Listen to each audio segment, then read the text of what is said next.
I'm going to talk to you today about the workplace and how it might change. I was involved in a thing called the Working Together Review for the Scottish Government back in 2014.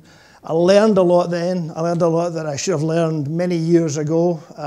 It's now a bit too late for me, I've got to say, but it's not too late for me to share some of the ideas that came out of it. Some of the ideas I think were really very powerful, because even people like Karl Marx were looking for a better way of doing things. They were looking for joyous hearts in the workplace, willing hands, ready minds, etc.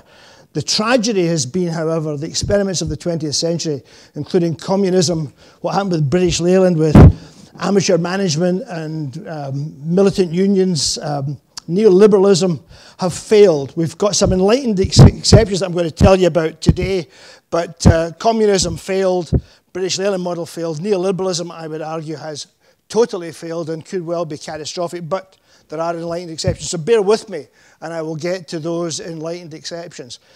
The key thing that we found in the Working Together Review was that what was happening in many workplaces was something like a kind of imbalanced two-legged walk, a very strong leg of management and capital able to dictate outsourcing and downsizing and offshoring and 0 hours contracts and rotten terms and conditions, etc., and a very weak leg of unions and workers being dragged along behind. And that, just by definition, folks, is a suboptimal gait.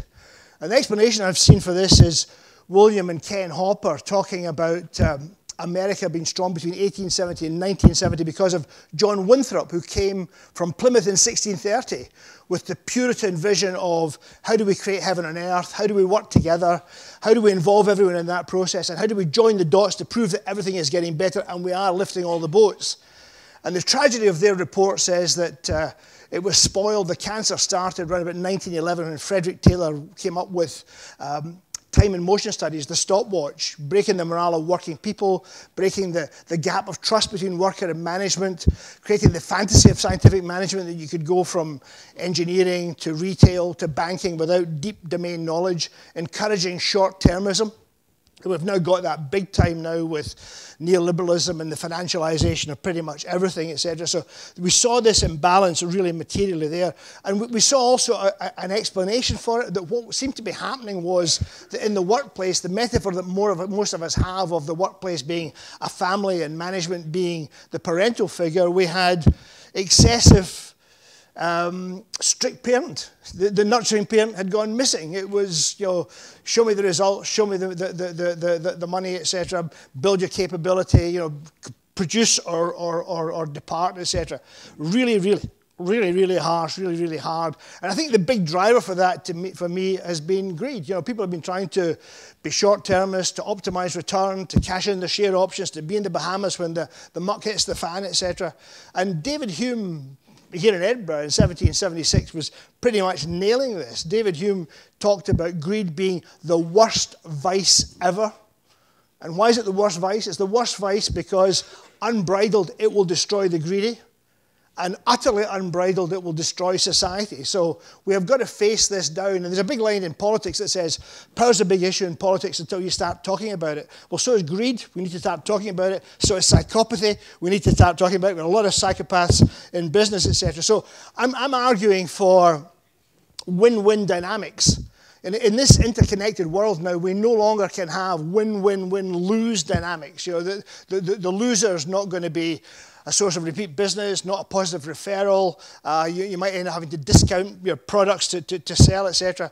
Win-win is what has to be done. We have to have deals that everyone wins, etc. And I think organizations benefit with less waste, more staff retention, higher customer retention, etc. Individuals benefit by way of fulfillment, of relationships they build, a real intrinsic motivation. Societies benefit, more people in work, more people paying tax, more people self-sufficient and not requiring to depend on public services, etc. And I think the neat example of win-win comes from aviation. In 1977, United Airlines said it'd be a good idea if we had more safe planes and less people died in crashes. So they adopted a thing called crew resource management, which was essentially to overcome the toxicity of the grey head of the captain, to bring people into the room, to teach them how to listen to each other, to respect each other, to advocate when necessary, to inquire when necessary, to be assertive when necessary. That was the captain, the second officer, the flight crew, etc., all being part of a conjoined nervous system. Hugely effective. They can do that on an ever-changing flight deck, and we can't do it in many of our steady-state organizations. But here's a guy called Rajendra Sisodia who's identified those organizations that do exactly that, that look after the interests of the shareholder, of course, but also the customer, the employee, the supplier, the host community, the taxpayer, the environment, shortchanges none of them, limits the salary of the chief executive to some modest multiple of average worker's wage, and involves staff in problem solving, product development, service development, strategy development, etc. And then when it comes to the cut, and you start looking at the results of those companies, Toyota, Honda, JetBlue, Southwest Airlines, Costco, Timberland, Harley-Davidson, and you make a portfolio of these companies and look at performance 96 to 2011, 2012, they outperformed the market by 10.5 times. 10.5 times. The material gains are there, and they are huge. So it's forced a lot of thinking on my part, and it's given me the ideal workplace metaphor is the railroad handcart. The railroad handcart. And why is that? Because I've got, on one side, I've got management and capital. The other side, I've got unions and workers, etc. And if we get the situation changing and handling the situation at the right time, if we balance conflicting balances, we actually make progress together. If one side wins, it's a disaster. We go nowhere. If one side decides to go to sleep on issues, we go nowhere, etc. So this is my metaphor. The ideal handcar for me is one where we've got a very strong platform. We've got a clear purpose and a clear, unifying, worthy purpose that's been articulated by and with the staff rather than brought down from the mountain by some managerial Moses. We've got autonomy. We're giving people the space to fulfill their roles, to fulfill themselves, to be all they can be, etc. We're recruiting on competence and committing ourselves to building competence in perpetuity forever. We're creating the connections and the relationships in an organization where people can make things happen because they know the people to call. They've got the warm relationship to make things happen because people trust them in the process. And we're all working within a just and fair culture where the rewards are fair, and we're only going to be hung out to dry if we've been cavalier, unprofessional, dishonest, etc. And in that climate, we've got this lovely position where the extremes meet. That's what we can manage, because there'll always be extremes. Hugh McDermott's this lovely Scottish phrase. He talks about, I'll always be where the extremes meet. It's the only place I know to dodge the great conceit of being right that damns the vast majority of men. So to hell with being right, what we need to do is to, on issues like strict parent, nurturing parent, get the balance right and not have it utterly imbalanced in perpetuity. And I'm going to say that there are lots of polarities like this. There's the strict and nurturing parent polarity, but there's also the polarity of, do we stay as we are or do we change? There has to be a polarity there to be managed. There's a polarity around, do we centralize or decentralize? There's a polarity there to be optimized. And again, in changing circumstances, the environment will change, fiscal conditions will change, the economy will change, etc. Other polarities could be, do we just go for action and get things done? Or do we pause and consider, do we reflect and take a thoughtful view about it? No one of them are right. There's a balance to be struck. And my final one there is collaboration and competition. I love what D. Hawke says about collaboration and competition. He says, if you go on a one-legged walk of collaboration, he says it looks as though you've wandered into a hippie commune. You know, political correctness dominates. We apply equality even when it's inappropriate. We end up with something like slavery to hold control together, etc. And we end up with something that is utterly disastrous. Pol Pot's back in charge from Cambodia, etc. If we go on a one-legged walk of competition, then it's repeat competitive tendering, a race to the bottom, chaos, layoffs, penury, disaster, societal disaster. It's a two-legged walk, he says. And he says, look at any one of you, a function of being nurtured at home, nurtured at school, nurtured through college, university, maybe into the first job.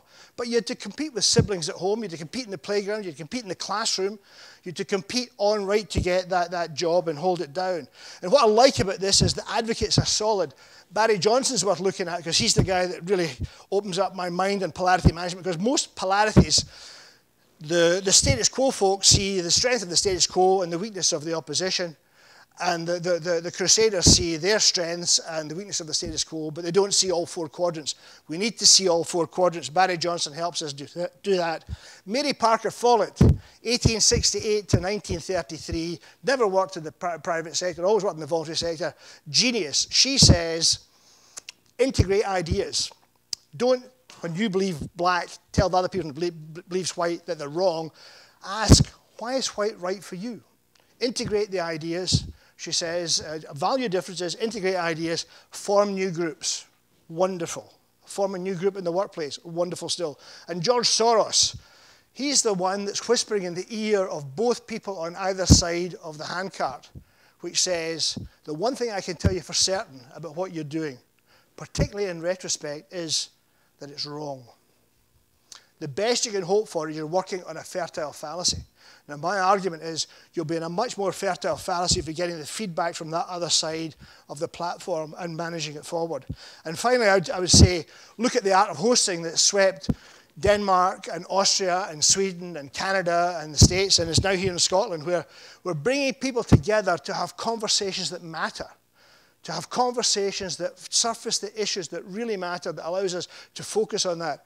My big dream is that we have art of hosting approaches in the workplace and not just the megaphone diplomacy of senior management saying, now hear this from the bridge of the management team. So there's a real world manifestation to this, rather than have you believe that I'm just in my latest ages looking at a kind of blue horizon that may or may not exist. Wonderful guy we came across on the study called Ewart Keep. Ewart says, in the future, there'll only be 4 kinds of jobs. This is the top one, discretionary learning jobs. Brendan's got one.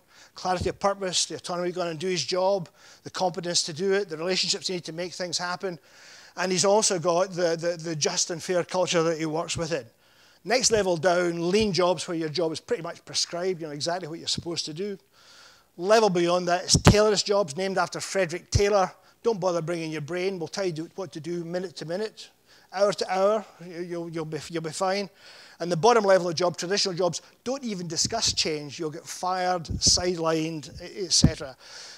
What is really fascinating is when you look at the numbers, and this is where I put on a bit of humility here, because the UK average is only, the European average is 38%. The UK only scores 35%. Scotland being that bit more of a branch economy, Kirka 30%. But look at these numbers. The Netherlands, 64%. Denmark, 60%. Sweden, 54%. Now, that to my mind is huge, because what that means is that there's less pressure on the social services, there's a bigger tax take, there's more resilient people, there's people bringing up kids in houses that have got, you know, warm, cozy food in the fridge, you know, books on the table, IT available for the kids to develop forward.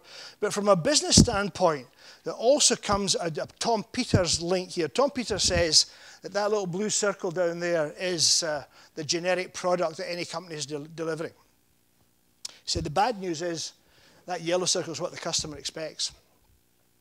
The good news, he says, is that there is an augmented product you could have. And the really good news is there's a potential product that is huge. And what he's saying, what I'm saying is, you will struggle even to deliver the generic product if you don't have more people in discretionary learning jobs. And this should be a real priority for us. So I think, I remember watching Bethany Hughes cover these 3 great philosophers, all born 2,500 years ago, all within about 100 years of each other.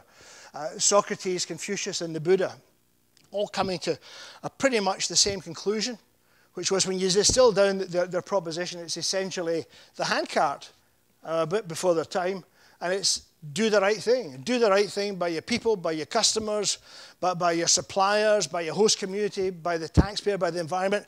Not just to be a nice person, but to be indispensable to be successful and move things forward. So I think the point I would make now is there's an obligation on you as potential or current employees to demand discretionary learning jobs.